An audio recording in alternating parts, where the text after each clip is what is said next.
Moving the nursery off-site had not improved conditions or the high death rate of the children. So, in 1850, the nursery was moved back to the female factory, this time to a dedicated yard, Yard 4. A double-storied building ran along the wall adjoining Yard 3. This building was designed to house the women and children. On the ground floor were mess rooms and a sleeping area for weaned babies and toddlers. Upstairs, mothers and unweaned infants slept in 4 dorm rooms. These dorm rooms contained 2 tiers of berths for mother and child, not quite a metre wide. The rooms had fireplaces and there were windows throughout, an unusual feature in a female factory building. A single-storied kitchen with laundry sat at one end of the yard, a washroom and privvies at the other.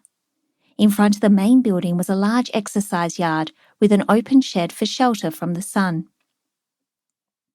In 1851, a visitor described finding 60 women and as many babies from 2 years to as many days old in the nursery yard. What is startling about his description is the silence of the women and children. No sound coming from any of them. Can you imagine a quiet nursery?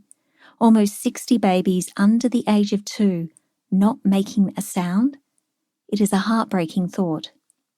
But in a system where the new superintendent J.M. May and matron Charlotte McCullough enforced silence and self-control, it is no wonder the children and their mothers were so very quiet.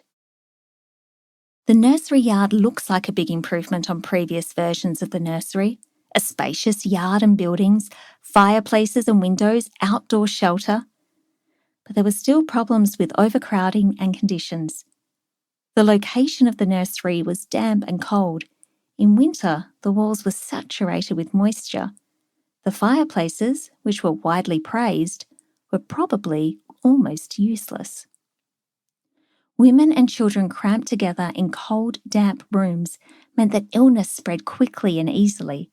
The death rate of children continued to be high, with most of the deaths attributed to conditions associated with malnutrition and poor sanitation. In 1854, Dr. Edward Swarbrick Hall stepped in to care for the children while the regular doctor was on leave. He was most distressed with the conditions he saw. The doctor reported that children were in a most pitiable state, a great portion of them requiring daily medical treatment and the mortality frightful. He said clothing was insufficient and often returned from the laundry so wet as to be dangerous to use. Which, whilst unforgivable, is understandable when we consider what it would take to hand wash and dry nappies in the winter for up to 150 children. During an inquiry, Dr. Hall also spoke of sickly children being kept outside in the yard all day, in all types of weather. The baby's feet were, according to Dr. Hall, always stone cold. The diet for mothers and children was inadequate. And Dr. Hall was appalled to discover infants frequently being kept in solitary confinement with their mothers. He pushed and fought for an improvement in conditions and for the removal of children from this convict nursery, which happened in late June 1854. Yard 4 had only been open for 4 years, but the nursery was used for only 26 months, little more than half the time since it opened in July 1850.